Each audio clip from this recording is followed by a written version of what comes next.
Welcome back, KARE 11 News Now. I'm Chris Harabsky. According to a report from the Department of Housing and Urban Development, across the U.S., a record 770,000 people experienced homelessness on a single night in 2024. 1 in 5 of those were seniors. It is a trend that holds true in Minnesota. Now the biggest program specializing in case management for those seniors in our state on deadline. If a funding bill isn't passed this legislative session, they'll lose the majority of their income. Sammy Salina explains. Food. How are you? Services. Okay. And most importantly, time. We are here to help you. Is given to people experiencing homelessness at Catholic Charities' Dorothy Day Place campus. The jaw overwhelmed. But staff here, Yeah, I agree. could always use help. Hello. Which is why they rely on volunteers. Alrighty, thank you, appreciate it. People like Bill Thompson. The feeling, what it gives you in the heart. He helps out at food shelves, checks on his 90-year-old neighbor a couple times a day. If there's anything else you're going to need here this afternoon before you lay down, or... And for more than a decade, he volunteered to help people who are homeless. Until one day. You know, for me it was difficult, yes. It was his turn to receive help. He knew me and he was wondering what would I be doing standing in line going into the shelter. You know, waiting for a bed in the shelter. A staff member saw he was on the other side of services. It flooded like crazy for a day or so. His home was unlivable, and he couldn't afford to go anywhere else. We are seeing an increasing trend every year with older adults experiencing homelessness. Malia Blanchard is standing among the bunks Bill slept in. She's the program manager for Catholic Charities' Homeless Elders program. We see people coming in with congestive heart failure, using a wheelchair to get around. Sometimes they have to sleep on the top bunk. And recently, services are seeing a rise in people over the age of 50 living homeless for the first time in their lives. That's according to stats from the Department of Human Services. We work with probably 30 to 40% of individuals who are homeless for the first time.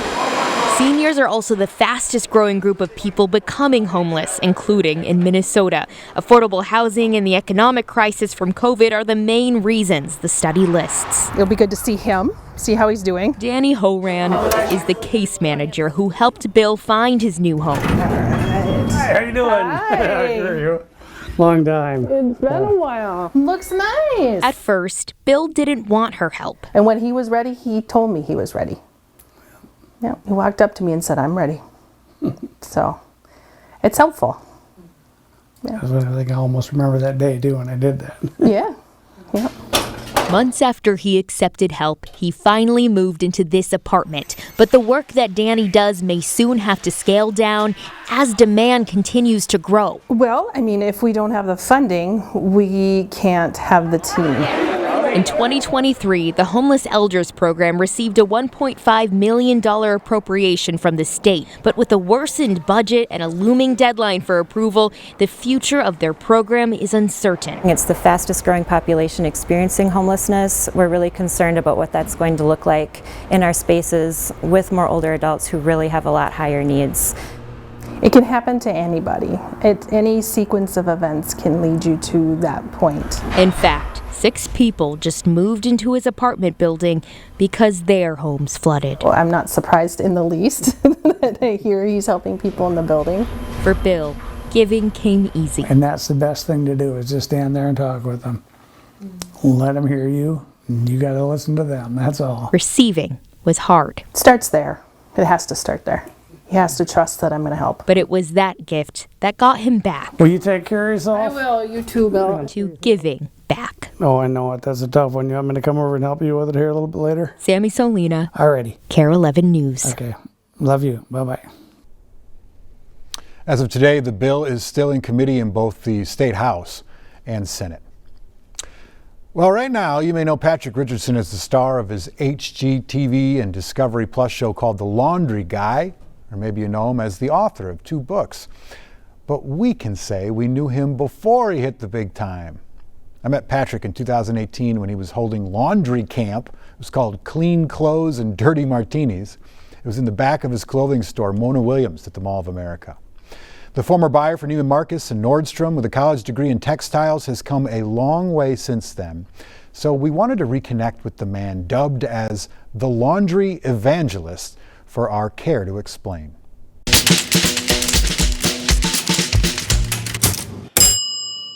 Do you like that title? At first, I really leaned into it. Like my website used to say, because cleanliness is next to godliness, and They're like using it in vain. yeah, and people got really upset about it. So, and then my TV show was called The Laundry Guy, and I kind of was like, it's probably easier to say. It's less syllables. But I've owned Laundry Evangelist for so long. So if people say Laundry Evangelist or Laundry Guy, But when did you fall in love with like cleaning stuff? I can tell you when I fell in love with laundry, not because I loved doing the laundry, but because, and I won't tear up when I say this, we will get through this. I associated laundry with someone taking care of me, because I used to hand my granny clothespins when I was like 2.5 years old, and I would hand my granny clothespins to put clothes on the clothesline, and she was a fearless laundress. She died in 2011. She would get such a kick out of that I like making people happy, because she made everybody happy.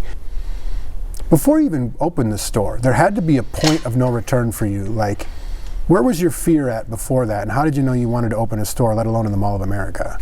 I was nervous. I mean, I had a safety net because I had a really incredible partner who was very supportive, so that really helped. But I just kind of thought, I got to do it. And the thing is, what's the worst that can happen? Like, Regret is the worst that can happen. Yeah. I mean, I don't know that I've ever regretted anything I've ever done. Like, I love that. Truthfully. I love that. But I've regretted a lot of things I didn't do. And that actually was kind of what got me going to laundry camp, was everybody asked me the same questions. So let's put them all together and make it into one thing.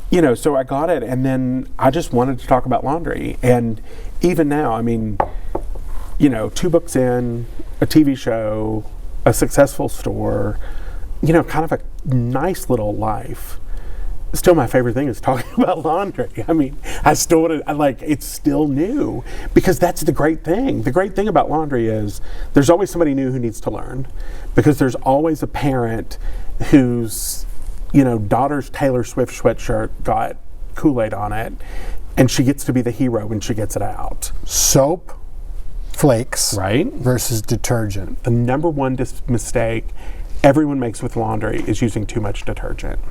So what happens is you use too much detergent, and this is why you liked soap flakes. Because you think more detergent means more clean. Right.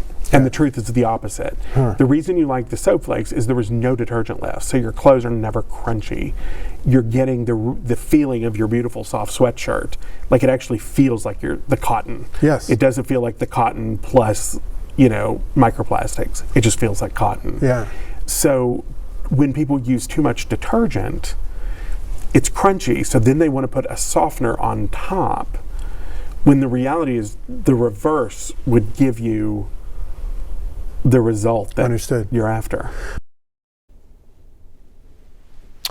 You can see my full interview with Patrick. It's streaming today on KARE 11 Plus. You can just download the app for your TV and stream it for free. Love Patrick. Thank him for coming on. Hey, stick with us. More news and weather coming up after the break.